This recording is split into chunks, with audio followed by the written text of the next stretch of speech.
असम के वरिष्ठ नेता हाल ही में कांग्रेस से भाजपा में शामिल होने वाले भूपेन बोरा जी, पीटीआई वीडियो सेवा में आपका स्वागत।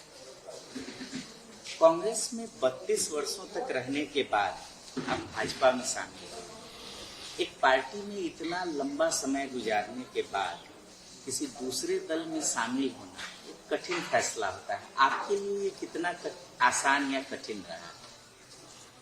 मेरा जो परिवार का कांग्रेस पार्टी का साथ रिश्ता है ये 100 साल का है।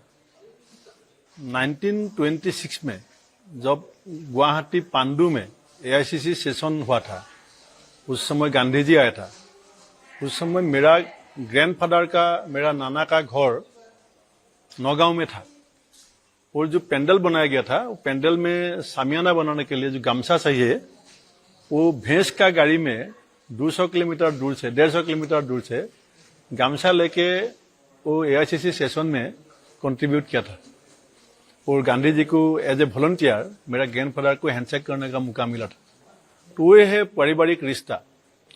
और मैं यूनिवर्सिटी में जीएस था, उसका बाद मैं कांग्रेस पार्टी में उस समय का चीफ मिनिस्टर हितेश्वर शइकिया जी का नेतृत्व में यूथ कांग्रेस में शामिल हुआ। जिस दिन हुआ, इस दिन मैं स्टेट का जनरल सेक्रेटरी बना, क्योंकि मैं यूनिवर्सिटी में जीएस था। और 32 ईयर्स में मुझे कांग्रेस में ऑल इंडिया में भी काम किया, यहाँ पे भी किया, सब आपको मालूम है। लेकिन कुछ दिन से जब से मैं प्रेसिडेंट हट गया, तब से बहुत विषय को लेकर मेरा विवेक दंशन शुरू हुआ। दल का जो ओरिजिनल रूट था, जो रास्ता गोपीनाथ बरदलै जी ने और हमारा पहले का जो आसाम का जितना लीडर था, उन लोग ने जो रास्ता बनाया था, वो रास्ता से कांग्रेस पार्टी बिछड़ गया।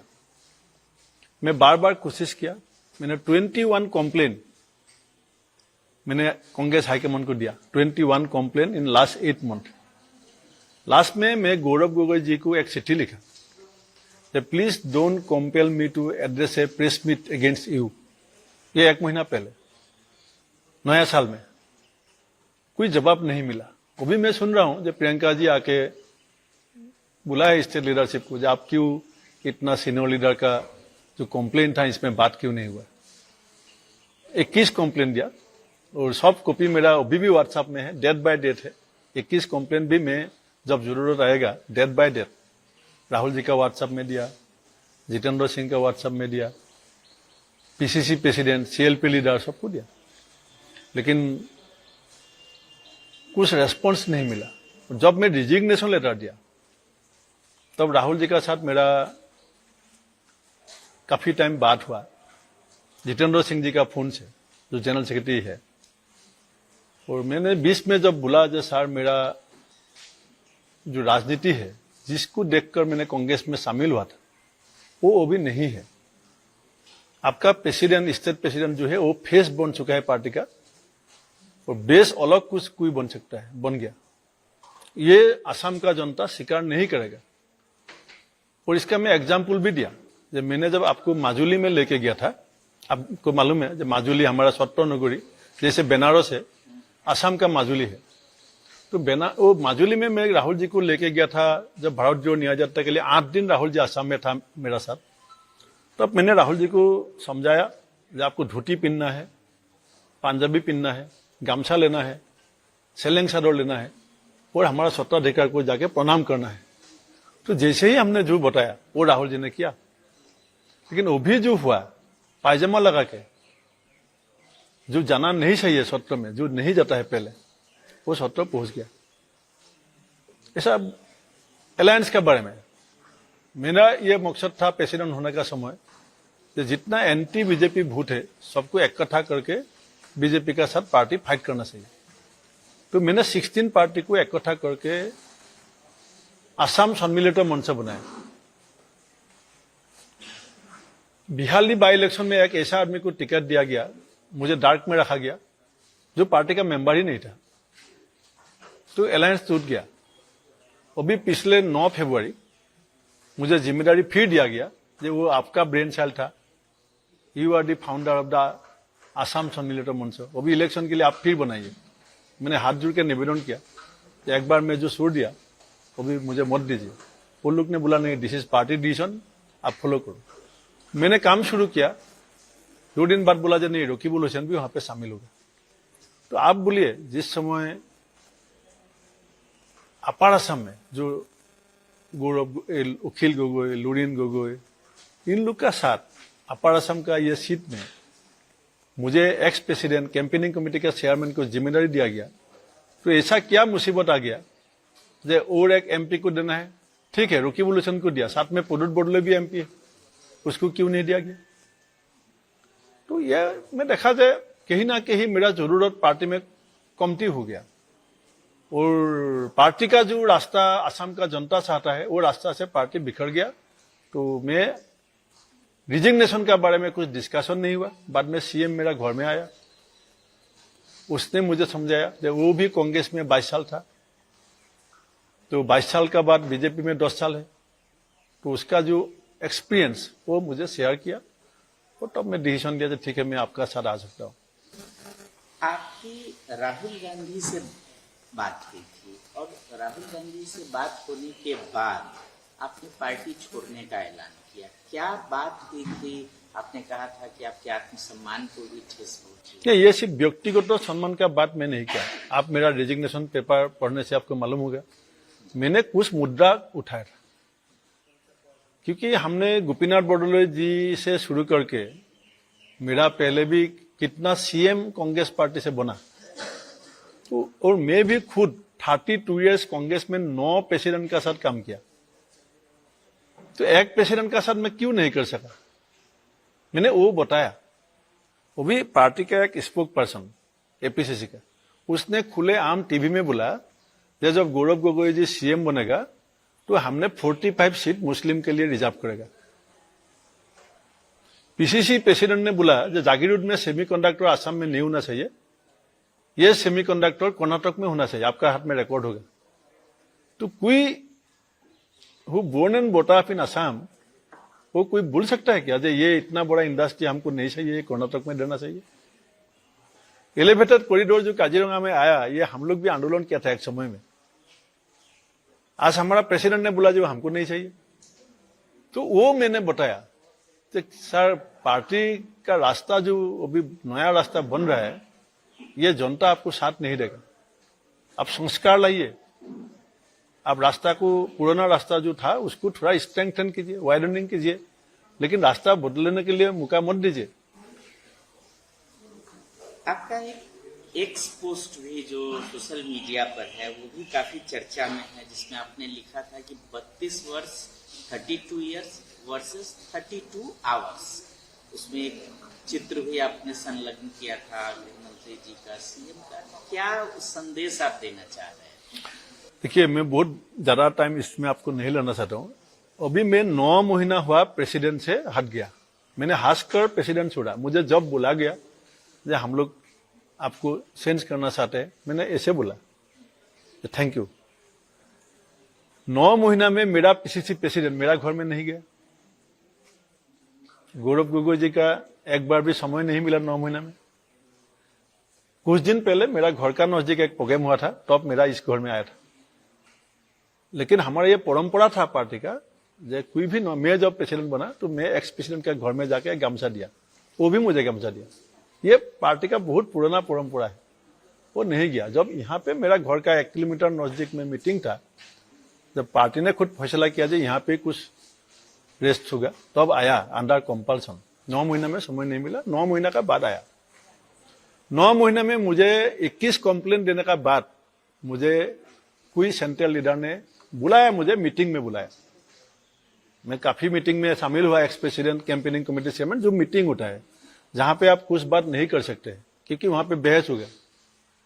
मैंने मौका मांगा, बार बार बुला जाए, एक बार मुझे मेरा से सुनिए। सुनने का तब समय आया जब मैंने रिजिग्नेशन सबमिट किया। तो इसीलिए मैं बोला जब मैं एक आदमी जो 32 साल कांग्रेस को दिया, मैंने 32 साल कांग्रेस के लिए फाइट किया, उस आदमी का घर में एक पीरियड में मेरा रेजिग्नेशन के बाद सीएम ने अनाउंस किया जब भूपेन बोरा का घर में मैं आ रहा हूं विदाउट माई इन्वाइटेशन। और Amit Shah ji central home minister सरकारी कार्यक्रम लेके गुवाहाटी आया, मुझे खबर दिया गया जब आप 8 बजे कोयनाधरा में आके होम मिनिस्टर को मिलिए। मैंने 7:50 में पहुंचा और अमित शाह जी एयरपोर्ट से, दिल्ली से एयरपोर्ट से सीधा कोयनाधरा 8:05 में पहुंचा और मुझे 8:08 में कॉन्डर बुलाया। और जब तक मैंने नहीं बोला जो सर मैं जा सकता हूं क्या, तब तक वो मुझसे सुना। तो इसीलिए मैं बोला जो 32 साल में मैं क्या देखा और 32 घंटा में मैंने क्या देखा। आपका एक जैकेट भी चर्चा में रहा है जो पहन के आप गए हुए थे, क्या कहानी है उसकी? एक्चुअली अभी कांग्रेस पार्टी ने मैं रिजिग्नेशन के बाद बहुत बड़ा ट्रोल किया है, क्योंकि मैं एक जैकेट और एक रुमाल को लेकर एक भाषण दिया था। मेरा जैकेट और रुमाल मेरा खून से भरा हुआ था और वो खून कैसे निकला। राहुल जी जब भारत जोड़ो न्याय यात्रा के लिए 8 दिन का सफर असम में किया, तो एक जगह में हम लोग का ऊपर कुछ लोगों ने गाड़ी को घेराव किया। तो राहुल जी उतर गया गाड़ी से। तो मैं स्टेट प्रेसिडेंट हूं, मेरे साथ में कुछ लड़का लोग ऐसे धक्का धक्की करने का मूड में आ गया। तब मैंने सामने जाके उन लोग को ऐसे, तो राहुल जी को एसपी जी ने उठा के बास लेके चला गया, मुझे वहां से उड़ दिया। वो बहुत लंबा कॉन्वॉय था, 150-200 गाड़ी का, आपको जानता है। तो किसी को मालूम नहीं है यहाँ पे भूपेंद्र बड़ा को छोड़ के चला गया। तो मुझे जो करना है वो लोग किया। पूरा मेरा जैकेट, कपड़ा, ये नोजल बोन भी टूट गया। तो वो जैकेट में इसीलिए पहन के गया, जो कांग्रेस को मालूम होना चाहिए कि वही जैकेट है जो बस से मुझे उतरने के बाद फिर एसपी जी ने राहुल जी को ले गया। मैं हाईवे में अकेला हो गया और बाकी लोग जो करना चाहिए था वो मुझे किया। और उसका ब्लड का मूल्यांकन क्या हुआ, तो वो मैं जनता को बोला, जब देखिए मैं जिस पार्टी के लिए ब्लड दिया रास्ते में in front of my leader, तो वही जैकेट में पहन के बीजेपी में शामिल हुआ। प्रियंका जी से क्या आपकी मुलाकात हुई? प्रियंका जी से क्या आपकी कोई बीच में बातचीत हुई है? क्योंकि उनको असम का इंचार्ज भी बनाया गया है। क्या आपको लगता है कि उनके आने से कोई फर्क पड़ेगा कांग्रेस के प्रोस्पेक्ट्स में? प्रियंका जी से मेरा लास्ट मुलाकात हुई जब प्रियंका जी लोकसभा जीत के आया था। उस समय में दिल्ली में जाके उसको अभिनंदन दिया और काफी लंबा बात भी हुआ और उसने सुना भी था बहुत। उसको मैंने एक बार तो बोलना पड़ेगा, वो उस समय वो जिम्मेदारी नहीं था असम में, लेकिन मेरे से बहुत काफी लंबा बातचीत किया, मेरे से सुना और बोला जो समय आने पर इसमें भी हम और चर्चा करेंगे। लेकिन अभी तो प्रियंका जी जब आया तब मैं तो रिजिग्नेशन दे दिया। दूसरी बात, प्रियंका जी का जो आसाम का 2 दिन का सफर था, आपको भी ये याद होगा, जब प्रियंका जी को जब कोई इंडिया में देखता है एक स्माइलिंग फेस के साथ देखता है, लेकिन 2 दिन सफर में प्रियंका जी का हर फोटोग्राफ आप चेक कर लीजिए, एक भी स्माइलिंग फेस आपको देखने नहीं मिलेगा। थोड़ा गुस्सा में था ऐसा देखने में लगा है। आपको भारतीय जनता पार्टी के स्टेट एग्जीक्यूटिव कमेटी का मेंबर नियुक्त किया गया है। संगठन की दृष्टि से भाजपा के लिए आपका क्या योगदान रहेगा? किस तरह से आप अपना योगदान देंगे? देखिए, मैं कोई टर्म्स एंड कंडीशन लेके भाजपा में नहीं गया। मैं राजनीति करना है, हमारा स्टेट का जनता को सेवा करना है। और आप जितना भी बड़ा नेता ना हो, आपको एक प्लेटफॉर्म चाहिए। तो यहाँ पे कोई विकल्प मेरा हाथ में नहीं था। तो मैंने वही बात बोला, जब मैं भूपेंद्र बड़ा ही जैसा रहना चाहता हूँ, भूपेंद्र बड़ा ही जैसा रहकर मैं क्या सेवा करता हूँ, क्या कर सकता हूँ, वो जो भी जिम्मेदारी आप लोग देगा वो मैं जरूर निष्ठा से करेगा। वो भी मुझे जो निर्देश मिला है, जब आप अपना डिस्ट्रिक्ट में चला जाओ और बीजेपी का जो पुराना कार्यकर्ता है सब लोग के साथ एक संबंध बनाने का कोशिश करो। तो आज मैं कल रात को पहुंचा, जो भी आप 10 बजे आ पाया, तो धीरे धीरे हम एक जो निर्देश मिला है वही काम में शुरू करेंगे। असम में चुनाव होने वाले हैं, कैसे परिणाम की उम्मीद करते हैं? आज का दिन में मैं बोलने से तो आपको लगेगा जी ये तो बीजेपी बन गया इसलिए तो भूले गए, लेकिन 50 डेज के बाद आप दोबारा एक बार फोन कर लीजिए।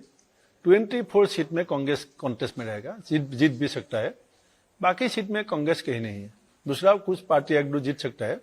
कांग्रेस 24 सीट में है, 24 सीट में कितना जीत पाएगा वो कांग्रेस का बात है। आखिरी सवाल, ये कहा जाता है कि भारतीय जनता पार्टी भी आरोप लगाती रही है कि कांग्रेस लोअर असम में 22-24 सीट पे है, दूसरा रकीबुल हैं, उन पे भी कई तरह के आरोप लगते रहे हैं। आप इन दोनों को कैसे देखते हैं, इन आरोपों को?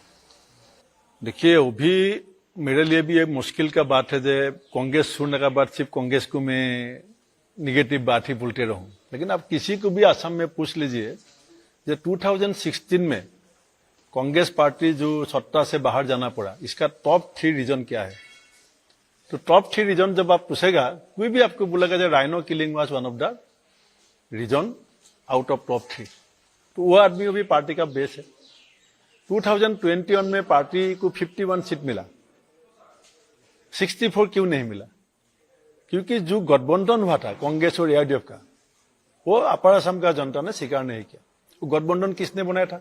मैंने खुद, उस समय सोनिया जी प्रेसिडेंट था, मैंने चिट्ठी लिखा था ये मत कीजिए, ये करना नहीं चाहिए, ये जरूरत नहीं है।